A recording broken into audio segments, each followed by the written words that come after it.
Sasa kwa mchezo wa kesho, Simba ni timu kubwa sana kushinda mpinzani wake Stellenbosch.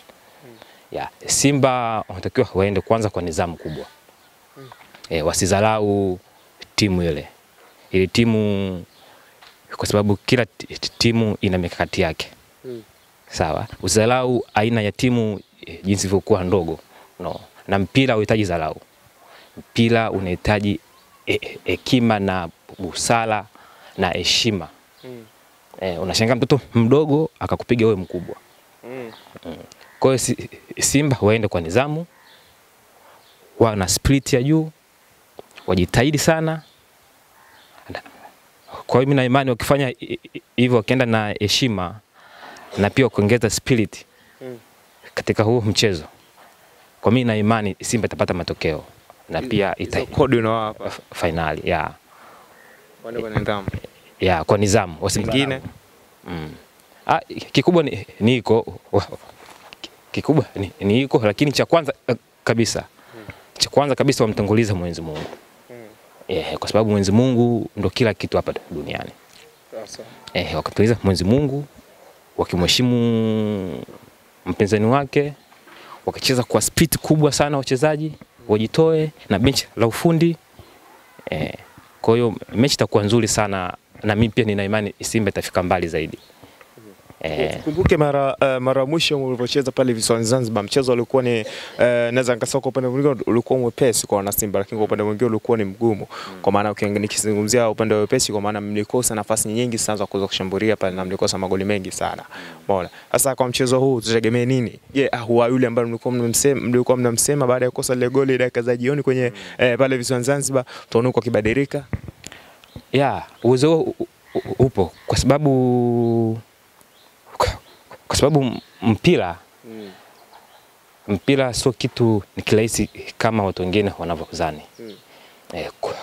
Kwa sababu mpira wa leo utakao ucheza sio tofauti na mpira wa kesho utakao ucheza. Hata kama utakapoamka leo tofauti na utakapoamka kesho. Kwa maana gani? Kwa maana mpira unabadilika. Mpira au mchezo ule no. Mifumo inabadilika. Umeona? Kwa siku zile Hawa alikuwa katika kiwango cha chini.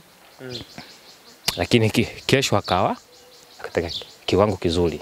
Sawa? Au tu aiza nafasi Simba siku zile ndio alikosa nafasi nyingi sana. Lakini unashangaa kesho akapata nafasi 4, wakatumia 2 na pia mechi ikawa nzuri zaidi. Kwa kutegemea hapa kibadilika. Lazima change. Kwa nini sana inasibadilike? Kwa nyakati kama hizi wengi wanasema kwamba hii nafasi ya Uwangi kwa imeikava Chama ingekuwa inaendelea vizuri sana kwa nyakati kama hizi. Kwako unalichukulia vipi? Sasa hiyo ni mtazamo wa mtu. Mara nyingi mimi siwezi, unajua mimi siwezi nikabishana na mtazamo wa mtu. Lakini huu ni mpira, unashangaa hata kama angekuwa Chama, hata kama angekuwa mchezaji gani mkubwa wa dunia. Kama siku ni mbaya tu. Hivi kwani nikuuliza swali? Hivi kwani mara ngapi Messi au Ronaldo wanakosa wao na kipa? Ni mara ngapi? Mara nyingi. Sasa kwa hiyo huo ndio mchezo wa mpira. Huo ndio mpira. Unaweza kukosa leo, kesho ukapata. Unaweza kukosa wewe na goli. Lakini kesho ukapiga umbali mrefu na ukashinda. Lakini ukakosa wewe karibu na goli. 0 distance ukakosa. Umeona? Kwa hiyo huo ndo mpira. Kwa sasa mimi nyingi mimi sipendi sana kumrespect mtu mawazo yake. Kila mtu na mawazo yake. Wengi wanasema kwamba ili kuweza kunyamazisha watani wenu, wenyewe wanakuambia ili muweze kutunyamazisha sisi, leteni kikombe, kwa maana vyote tumeshafanya hivyo. Hivyo vitu vyote mnafanya marudio na marudio bado hamjakamilisha. Labda ni kitu kwa sababu wapo ni ushabiki. Ukiongelea hivyo kwa sababu Simba kufika finali miaka ya nyuma. Kufika nusu miaka ya nyuma. Lakini Yanga kwa muda mfupi tu hapa hiyo nakwambia hizo ni historia za nyuma kabisa. Tunataka historia za sasa hivi. Lakini kisha kufika. Kwa hiyo yani hayo ni maneno ya upinzani. Upinzani mara nyingi aweze kukuambia wewe mazuri, mpinzani wako aweze kukuambia mazuri hata siku moja. Kwa lazima aseme vile ili kufurahisha moyo wake, nafsi yake. Hivi katika ligi yetu ya hapa, Mpanzu akirudi kwenye ligi hivi tuna mtu wa kumfananisha naye kwa sasa hivi hapa? Kwa mfumo, kwa ubora aliokuwa nao na jinsi anavyojua kunyumbulika.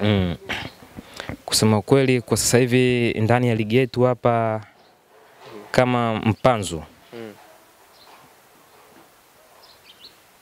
Kwa sasa hivi hapana, kusema kweli. Kama Mpanzu hakuna anafanya vitu kama Mpanzu. Hakuna. Maana nataka kusema kwamba Mpanzu katika ligi yetu ni bora kabisa, anafanya vitu vingi kuliko mchezaji yote. Ubora wake ni mkubwa. Ni mkubwa kwa sababu hata kabla ya Mpanzu. Sasa ulimwona ni nani ambaye anafanya vitu kama Mpanzu? Pacome Zouzoua. Pacome is a magician. Na wengi wamekuwa wakimfananisha Pacome na Nilio. Yaani umesikia? Mpanzu aina yake ya uchezaji tofauti na Pacome. Kwa maana gani? Hapo vipi? Mpanzu anakuwa. Pacome kwanza. Pacome anakuaje? Pacome ni mtu anajua mpira sana. Mimi simpingi jamaa. Huyo jamaa ni ana uwezo mkubwa sana. Sana. Jamaa anajua mpira, anajua boli. Anajua kunyumbulika na mpira. Anajua sana. Lakini Mpanzu kwa jinsi mfumo anaocheza ni mzuri zaidi. Kwa katika ligi yetu hakuna mtu kama Mpanzu. Maana nimekwambia hivi, mfumo wake na mfumo anaocheza Pacome ni tofauti wale. Sawa? Ni tofauti. Kwa sababu Mpanzu yeye anadili sana kwenye speed sana. Maana anakimbia tu. Amna. No. Akimbia. Ukisema anakimbia unakuwa unamkosea heshima Mpanzu. Akimbia. Yule sio Kisinda. Kisinda ndio alikuwa Kisinda mbunifu ule. Kisinda ndio alikuwa amna. Yule sio mbunifu. Yule kwa lakini Mpanzu ni anakimbia lakini ni ana skills. Anakimbia na mpira. Anakupiga chenga, anaingia ndani, anapiga shoot, anafunga, anatoa assist. Umeona? Lakini Pacome akimbii sana. Pacome ni kuchukua, anakuchukua kwanza, wa pili anatoa. Anakuchukua pili, wa kwanza anatoa. Au sio? Pacome ni mtu ambaye anajua sana kucheza na mpira. Na mtu ambaye anatumia akili sana. Usipokaa vizuri Pacome anakufunga magoli. Ana uwezo mkubwa sana. Yeye anajua mpira. Anajua mpira. Kwa hiyo kusema Mpanzu na Pacome wale pale ni wachezaji wawili wazuri sana, lakini kila mtu ana mfumo wake wa kucheza.